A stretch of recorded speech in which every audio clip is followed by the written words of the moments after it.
Tôi với chị Riêng là người cùng làng, cùng lớn lên trong một xóm nhỏ. Tuy không có họ hàng thân thích gì, nhưng hợp tính cách, nên chúng tôi chơi với nhau từ thuở còn là lũ trẻ mục đồng đầy nắng dầm mưa. Những năm đầu đổi mới, lúc đất nước bắt đầu mở cửa kinh tế, có sự khởi sắc, nhưng cái nghèo đói vẫn hiện hữu trên các nẻo đường. Quê làng tôi là vùng thuần nông của miền quê Bắc Bộ, xa đường quốc lộ, dân làng quanh năm cày cuốc, làm lũ với ruộng đồng. Bởi kinh tế chỉ trông chờ vào mấy ruộng khoán, rồi thì bòn mót, trồng rau màu, chăn nuôi gà lợn. Khi gặp thời tiết thuận lợi còn đỡ, có năm không thuận, lúa má bị sâu bệnh, rồi thiên tai mất mùa, chăn nuôi gặp dịch bệnh. Lúc giáp hạt, nhiều hộ gia đình đói, phải đi vay mượn từng thúng thóc, đấu gạo. Khi cái ăn còn phải lo lắng hàng đầu, thì cái sự học hành người ta cho là thứ yếu. Ngay như gia đình chị Riêng không phải khó khăn gì, thuộc diện có của ăn của để trong làng, nhưng lão Hoán, bố chị, bảo học lắm mà làm gì, học rồi vẫn cứ lấy đít trâu làm thước ngắm, học vẫn phải chồng mông đi cấy. Học thế đủ rồi, không làm thì lấy gì mà đổ vào mồm. Thế là chị Riêng nghỉ học khi vừa học xong cấp 2. Chị cũng chẳng lấy thế làm buồn, vì xung quanh đám bạn bè chỉ có số ít là tiếp tục học lên cấp 3, còn phần lớn cũng nghỉ học như chị. Chị Riêng hơn tôi 5 tuổi, lúc ấy chị đang ở cái tuổi rực rỡ nhất của thời thiếu nữ. Lúc nào cũng duyên dáng, tươi tắn, đẹp dịu dàng như đóa hoa sen. Tôi cho rằng chị là người con gái đẹp nhất làng, việc gì chị Riêng làm cũng giỏi. Tuy chẳng có cuộc thi nào nhưng mọi người đều công nhận chị là cô gái cấy nhanh và giỏi nhất làng. Một tay chỉ cầm bó mạ, tay còn lại nhoay nhoáy rút ra những nhánh mạ rồi xuống ruộng cấy như một cái máy, ngọt như húp sáo lọc. Mùa gặt nắng như thiêu như nung, chị gánh lúa trên bờ. Với chiếc đòn gánh cong nặng trên vai, hai bên quang lúa đầy đến ngọn mà bước chân cứ thoăn thoắt, mềm mại, uyển chuyển. Cặp mông quả táo đánh tanh tách nhịp nhàng. Các bà các mẹ ai nấy đều tấm tắc và ước ao có được người con dâu đẹp người, đẹp nết, lại khỏe mạnh. Và cái tướng mắn đẻ thế kia thì chả mấy lúc con đàn cháu đống, thóc khoai đầy bồ. Đó là các bà các mẹ nghĩ và ước trong lòng vậy thôi, chứ chị đã có nơi có chốn. Chị yêu anh Cường, con bác Cương. Bác Cương đang là phó chủ nhiệm hợp tác xã, còn anh Cường là một đội viên đóng quân mãi tận biên giới ở Cao Bằng. Đợt anh nghỉ phép mặc nguyên bộ quân phục về làng nhìn rất oai. Anh còn tặng chị Riêng bức ảnh mặc quân phục, bồng súng đứng dưới chân thác Bản Dốc, khiến đám bạn gái của chị cứ chết điếng. Dạo đó là Tết Đoan Ngọ, hình ảnh anh mặc quân phục, tay xách đôi ngỗng, cùng quà Tết đến nhà chị Riêng cứ được nhắc mãi trong các câu chuyện của làng quê. Tôi nghe nói qua Tết ra Riêng họ sẽ tổ chức lễ cưới, nhưng đám trai làng và mấy anh chàng xung quanh làng đâu có cam chịu. Họ cho rằng cây nào mà chẳng có gai, bốt nào mà chẳng có địch, chỉ là mới dạm ngõ chưa cưới thì họ có quyền hy vọng. Tối nào nhà chị Riêng cũng có hàng toán bọn con trai đến nhà uống nước, trồng cây si.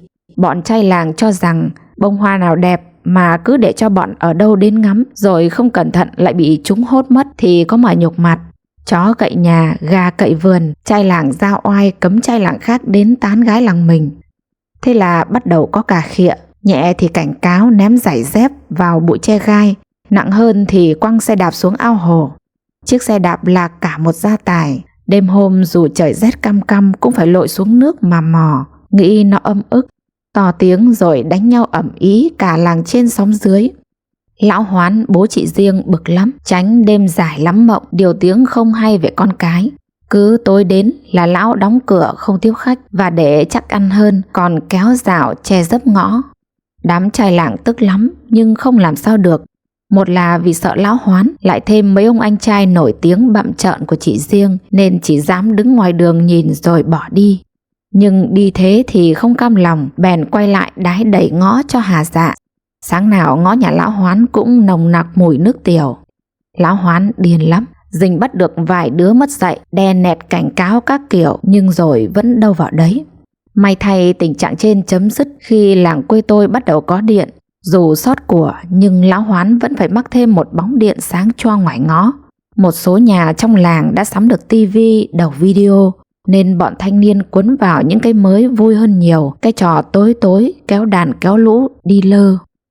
Mùa hè những năm 90, tôi được nghỉ hè chuẩn bị lên lớp 1. Một buổi trưa chị Diêng rủ tôi đi lấy dong về nuôi lợn. Hai chị em lấy xe đạp thổ đội nắng, dắt bộ trên con đường đất đỏ xuyên đồng. Hai bên đồng lúa đã gặt trơ ra những gốc dạ lấp xấp nước chuẩn bị đổ ải. Đây là thời điểm yêu thích của lũ mục đồng khi cho trâu bò thoải mái đi ăn để còn tập mò cua bắt cá. Chúng tôi đến một con ngòi nối thổ với sông Hóa, là nguồn cung cấp nước chính cho cánh đồng của làng. Chúng tôi cứ thế để nguyên quần áo lội xuống bắt đầu công việc nhổ dong.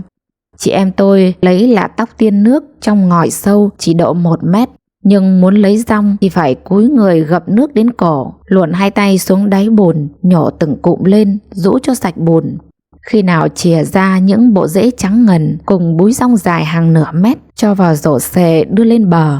Hai chị em rất vui vì gặp chỗ dong mọc dày, chẳng mấy chốc đã lấy được một lượng lớn xếp đủ cho xe đạp thổ. Trước khi lên bờ, chúng tôi lội ra chỗ nước trong để kỳ cọ. Chị Diêng đột nhiên rú lên rồi cứ nhảy choi choi trên mặt nước. Dũng ơi, Dũng, đĩa, đĩa. Chị Diêng cuống cuồng kêu lên, tôi lao ra chỗ chị. Đâu, nó đâu rồi, lên bờ mau. Chả cần tôi giục thì chị Diêng đã lao lên bờ, hai tay giữ ngực, mặt tái mét vì sợ hãi. Tôi hiểu ra sự tình, trong lúc dìm mình xuống nước nhổ dong, một con đỉa đã chui qua cái hở trên cổ áo của chị và cắm cái vòi tham lam vào cơ thể chị. Chị phải cởi áo ra thì em mới bắt được chứ. Hai tay chị Diêng run rẩy tuốt chiếc áo phông cổ tròn qua đầu. Tôi cũng chết khiếp khi nhìn thấy con đỉa trâu đen xỉ, to tướng bám chặt vào một bên ngực chị. Một đầu vòi của nó khuất sau lớp vải của chiếc áo ngực. Có lẽ con đỉa đã hút rất nhiều máu, thân hình nó căng mọng lên. Chị Diêng gần như là đi vì sợ hãi. Tôi đưa tay gỡ một đầu của con đỉa, nó bám rất chắc, phải dùng một lực rất mạnh thì mới được. Không thấy máu chảy ra, chắc đây là đầu rắc bám. Tôi giật mạnh nhưng đầu hút máu bám chắc loay hoay mãi kiểu gì vẫn không rời ra. Cuối cùng tôi phải tóm lấy phần thân của con đỉa qua lớp vải của chiếc áo ngực và giật mạnh. Con đỉa bị giật ra nhưng không may, chiếc áo ngực cũng bị giật tung. Một dòng máu đỏ loang lổ một bên từ chỗ mồm con đỉa vừa hút máu. Tôi như chết lặng. Lần đầu tiên trong đời tôi được nhìn thấy rõ ràng một bầu ngực con gái, lồ lộ thấy cả những mạch máu xanh dưới làn da trắng nõn của cặp ngực thanh xuân. Xấu hổ tôi quay ra chỗ vừa ném con đỉa. Trong lúc chị Diêng giật mình hoàng hồn tìm lại mặc áo, mặt chị cũng đỏ bừng lên vì ngượng. Chuyện này làm ám ảnh tôi đến cả tuần. Cứ nhìn thấy mấy cô gái trẻ là tôi lại tưởng tượng qua lớp vải áo của họ là bộ ngực trắng hồng của chị Diêng. Tôi tránh gặp chị. Tôi bước vào năm học lớp 11. Thời gian này tôi ít gặp chị Diêng, nhưng hễ có thời gian và biết tôi không bận học, thế nào chị cũng rủ tôi đi ra đồng làng. Khi thì bắt cua bắt ốc, hôm thì đi đánh dậm xúc cá. Một thời gian sau tôi nghe phong thanh chuyện tình yêu của chị và anh Cường có vấn đề.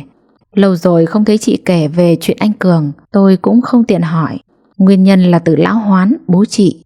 Lão Hoán rất hay uống rượu. Bình thường lúc không uống rượu thì lão Hoán là một nông dân cần cù, chịu khó. Gia đình lão lúc nào cũng thuộc dạng kinh tế khá giả của làng. Nhưng khi say thì lão trở thành một người khác, cứ rượu vào là lão lèm bèm chửi vợ con. Bà Trung, mẹ của chị Diêng cũng thuộc dạng đảnh hanh ghê gớm. Lúc đầu cũng bóp chát lại.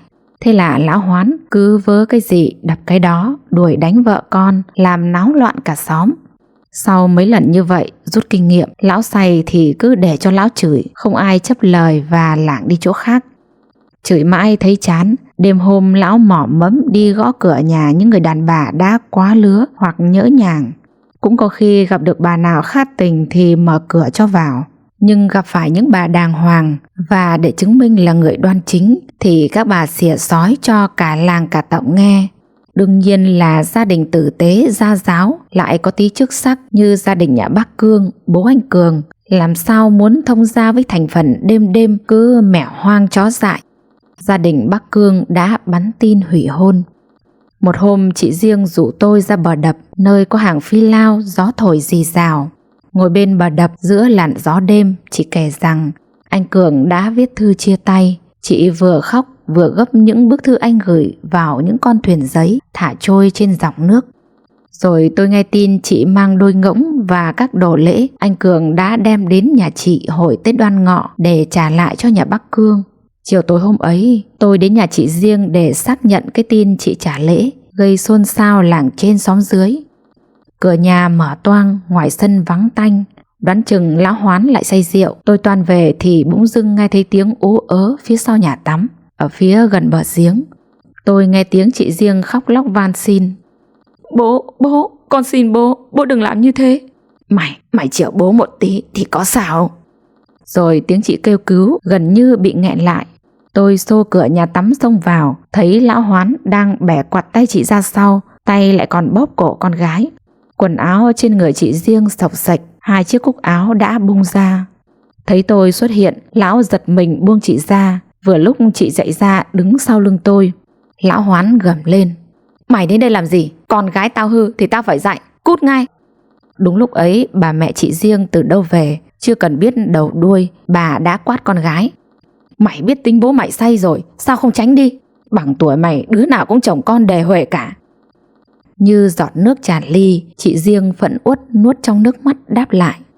Mẹ đã nghe làng trên xóm dưới người ta nói gì về bố chưa? Con không thể sống được như mẹ nữa, thật nhục nhã quá. Lão Hoán điên máu xông đến chỗ chị Riêng. Tôi nhảy ngay vào chắn giữa. Lão rít lên. Việc của gia đình nhà tao mày xen vào làm gì? Cút ngay đi. Cứ mỗi tiếng cút, lão lại giáng cho tôi cái tát trời giáng, rồi lôi sòng sọc chị vào nhà, vừa lôi vừa đánh.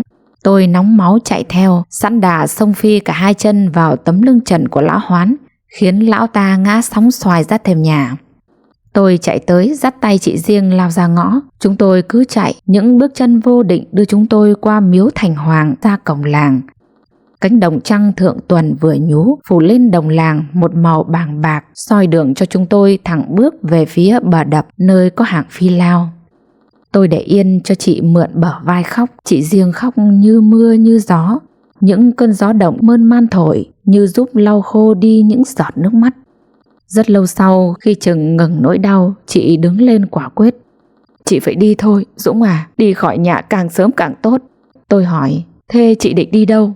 Chị chưa biết, nhưng chị phải đi, chị chẳng còn cách nào khác. Trước mắt chị sẽ đến nhà bạn chị, em ở lại học hành cho tốt nhá, rồi chị sẽ viết thư về cho em. Nhưng mà em lo lắm, con gái đêm hôm mà chị đi đâu? Chị cười buồn, em đừng lo, chị tự lo được. Thôi chị đi trước nhá, em cũng nhớ giữ kín chuyện này giúp chị.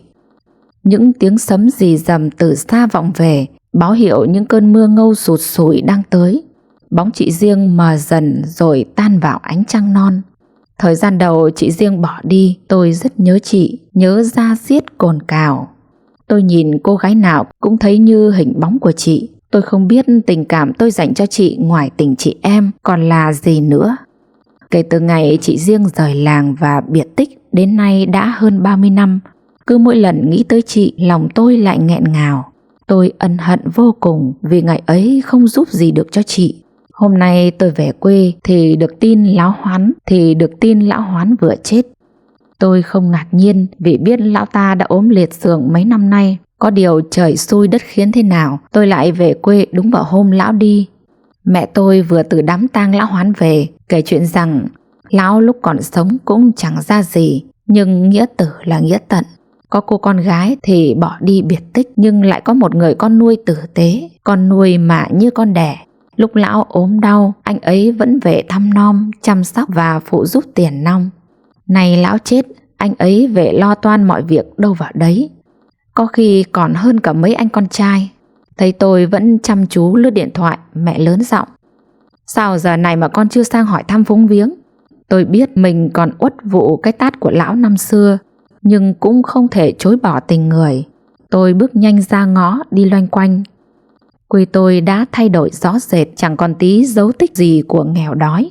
Cảnh nhà tre vách đất xác xơ khi xưa, giờ đây nhà cửa khang trang đẹp đẽ, đường làng ngõ xóm phủ bê tông sạch sẽ như ngõ phố.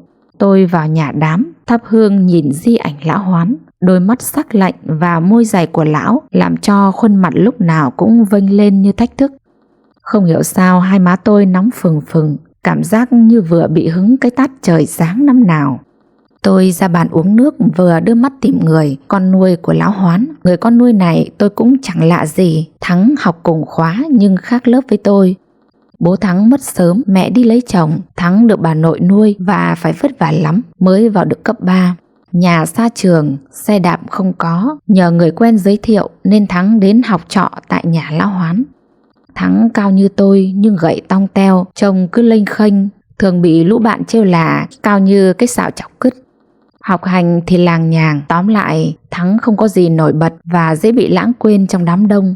Còn tôi lúc đó thì vừa học giỏi, lại đẹp trai nhất trường, lại là con ông chủ nhiệm hợp tác xã. Sau đợt chị Riêng bỏ nhà ra đi 2 tháng, Thắng cũng bỏ học, nghe nói vì gia cảnh quá khó khăn. Nếu không có anh trai của chị Riêng giới thiệu, có lẽ tôi không nhận ra Thắng. Hình ảnh cao gầy vêu vao của 30 năm về trước không còn tí dấu tích gì. Thay vào đó là một người đàn ông trung niên, béo tốt và thành đạt. Thắng có vẻ sững người khi thấy tôi. Chúng tôi ngồi hỏi thăm xã giao vài câu cho phải phép. Dù đã cáo từ ra về, tôi vẫn không hết băn khoăn vì sao Thắng lại đối xử tử tế và chân tình với gia đình lão Hoán như vậy. Bởi vì trước kia tôi chẳng thấy gia đình lão có điều gì tốt đẹp với Thắng. Đầu tôi nghĩ chắc sẽ chẳng bao giờ gặp lại người bạn này nữa. Hơn 1 tháng sau, tôi cùng đội bạn bè đi phượt Tây Nguyên. Từ thành phố Buôn Ma Thuột, đoàn chúng tôi đi Crong Park tham quan thủ phủ Sầu Riêng. Nơi đó hai bên đường san sát, vựa hoa quả tấp nập người mua kẻ bán. Vựa nào cũng chất đầy sầu riêng các loại, cao như núi. Ngoài sầu riêng còn có bơ, mít, ca cao, đủ loại. Từng đoàn xe tải nối đuôi nhau chờ lấy hàng từ các xưởng đóng gói. Đang đi tự dưng xe phân khối lớn của tôi gặp trục trặc. Tôi tấp vào một vựa hoa quả để hỏi thăm tiệm sửa xe. Một người đàn ông có dáng là chủ vựa bước ra. Tôi không nhìn lầm và cũng không ngờ đó lại là Thắng, người bạn người con nuôi của lão Hoán mà tôi mới gặp hôm ở đám tang. Ơ, Thắng phải không? Chẳng thể ngờ gặp cậu ở đây, giờ thành ra ông chủ lớn thế rồi. Thắng cũng ngạc nhiên khi thấy tôi. Dũng à, sao Dũng tìm vào tận đây? Ngay lúc đó một người phụ nữ từ trong bước ra xe đón hàng, tay cầm cuốn sổ ghi chép, nhìn chị có tuổi nhưng còn giữ dáng, gương mặt phúc hậu. Vừa thấy tôi chị bỗng biến sắc. Có phải Dũng không? Em phải là Dũng không? Đúng là chị Riêng rồi, bao năm rồi chị thay đổi nhiều quá, suýt chút nữa thì tôi không nhận ra. Bao năm em chẳng có tin tức gì về chị, người làng còn bảo chị đã mất. Hai chị em tôi ôm nhau khóc nức lên, mừng tủi tủi trong căn biệt thự phía sau vựa hoa quả. Sau những phút hàn huyên không dứt, tôi ngỡ ngàng khi biết Thắng là chồng chị Riêng. Họ đã có với nhau 4 đứa con, 2 trai 2 gái, đều đã có công ăn việc làm tử tế và giờ cả hai anh chị đã lên chức ông bà nội cả. Tôi và Thắng đều hiểu lý do bao năm chị không muốn về làng, nhưng qua Thắng chị Riêng vẫn giữ trọn đạo làm con. Nghĩ đến chị tôi thấy xót xa vô cùng. Chẳng ai có quyền lựa chọn người sinh ra mình, và dù muốn dù không, tình ruột thịt với cha mẹ chẳng thể nào bỏ được. Bữa cơm tối diễn ra chỉ có 3 người chúng tôi, vì các con của chị Riêng, người làm ở thành phố Hồ Chí Minh, người ở Buôn Ma Thuột. Thắng bảo bữa cơm hàn huyên này chỉ dành cho chúng tôi. Cuối bữa chị Riêng bảo phải đi có việc, lát nữa sẽ về, rồi đánh xe ô tô đi, để lại tôi và Thắng ngồi lại. Vậy đợt cậu bỏ học là vào trong này rồi mới gặp chị Riêng à? Tôi hỏi. Thắng đáp. Cậu không biết được đâu, tôi thích Riêng ngay từ lần đầu gặp, nhưng cậu biết đấy, ngày đó tôi nào có cửa gì. Tôi âm thầm đứng bên lề mong cho cô ấy hạnh phúc. Đêm xảy ra biến cố, thấy Riêng lén lút gấp quần áo tư trang, tôi đã biết cô ấy định trốn nhà. Tôi bảo Riêng cứ về nhà tôi ở tạm với bà tôi rồi từ từ tính. May sao cô ấy lại nghe. Thắng ngừng lại một chút rồi nói tiếp. Cũng nhờ đứa con tôi yêu như con ruột của mình mà cô ấy chấp nhận tôi. Thật lòng mà nói, tôi cũng không muốn gặp cậu tí nào, nhưng là định mệnh khó cưỡng. Hôm nay Riêng tránh đi để tôi tự quyết định có nói ra việc này với cậu hay không. Nói xong tôi thấy nhẹ lòng. Con trai tôi hiện làm việc tại Buôn Ma Thuột, và cậu thấy đấy, tôi đã lên chức ông nội rồi. Tôi choáng váng, xây sẩm mặt mày khi nghe Thắng nói ra một bí mật mà tôi nghĩ chỉ có tôi và chị Riêng biết. Một điều tôi đã thề sống để bụng, chết mang theo. Giờ đây nó lại phơi bày ra trong làn gió. Tôi nhớ lại cơn gió động đêm nào, cái đêm mà chị Riêng quyết định bỏ làng ra đi. Đêm ấy chị đã nín khóc và nằm gọn trong lòng tôi. Chị bảo phận gái lưu lạc dặm trường chắc khó giữ mình. Chị mong lần đầu tiên của mình dành cho người xứng đáng. Tôi không hiểu chị muốn nói gì, nhưng bất ngờ chị cầm tay tôi đặt lên ngực chị. Dũng đã một lần nhìn thấy, chị biết Dũng thích lắm. Hôm nay Dũng có muốn nhìn nữa không? Rồi chị cởi phăng cái áo ngoài. Tôi như ngây dại, mê man bởi mùi thơm da thịt khi chị kéo đầu tôi áp vào ngực. Toàn thân chị run rẩy. Chúng tôi như điên dại, hàng phi lao hoan ca trong đêm, những cơn gió đồng thổi mãi. Đêm ấy cả ba chúng tôi không ngủ. Tôi và Thắng đều đã thuyết phục chị Riêng trở về thăm quê. Không thể vì những lỗi lầm của người lớn mà bắt trẻ con phải gánh chịu. Chúng cần phải biết nguồn cội, quê hương, bản quán. Chẳng ai có thể quên và thay đổi được quá khứ. Quá khứ tốt ta cần nhìn vào để tự hào và sống tốt lên. Quá khứ xấu ta để nó ngủ yên và nhìn với lòng vị tha, buông bỏ. Đôi khi ta phải bắt tay làm bạn với những người mà trước đây làm kẻ thù, huống hồ họ là những đấng sinh thành ruột thịt của mình. Chị Riêng đã khóc rất nhiều và đồng ý sẽ trở về quê hương vào đúng ngày lễ cúng chung thất của cha. Ngoài kia bình minh đang lên, hé mở một bầu trời trong xanh và một ngày mới lại bắt đầu. Quý vị thân mến, người ta thường nói con người có tổ có tông, như cây có cội, như sông có nguồn. Cuộc đời ai rồi cũng sẽ phải đi qua những cơn sóng dữ, và dẫu chúng ta có muốn chối bỏ quá khứ thì tình thân ruột thịt mãi mãi là điều không thể thay đổi. Đôi khi lòng ta bị tổn thương bởi chính những người thân yêu nhất, nhưng cũng như câu nói máu chảy ruột mềm, cuối cùng thì chỉ có gia đình mới là nơi bình yên để trở về. Trong cuộc sống có lúc chúng ta phải học cách tha thứ và buông bỏ. Như một cơn gió lướt qua, những lỗi lầm có thể làm ta đau đớn, nhưng nếu cứ nắm giữ mãi, trái tim ta sẽ càng thêm nặng trĩu, và hận thù chỉ làm cho cuộc đời thêm gánh nặng. Người với người sống để yêu nhau, đi xa rồi để trở về, không phải là để oán trách quá khứ, mà để tìm lại chính mình, để thấy rằng cuộc sống còn nhiều điều ý nghĩa. Vì cuối cùng, hạnh phúc thực sự không đến từ vật chất, mà từ sự bình an khi được sống chân thành, yêu thương và thấu hiểu lẫn nhau. Quý vị thân mến, thời lượng video ngày hôm nay đến đây tạm dừng. Lúa Vàng xin chúc quý vị có một giấc ngủ thật ngon. Xin kính chào và hẹn gặp lại.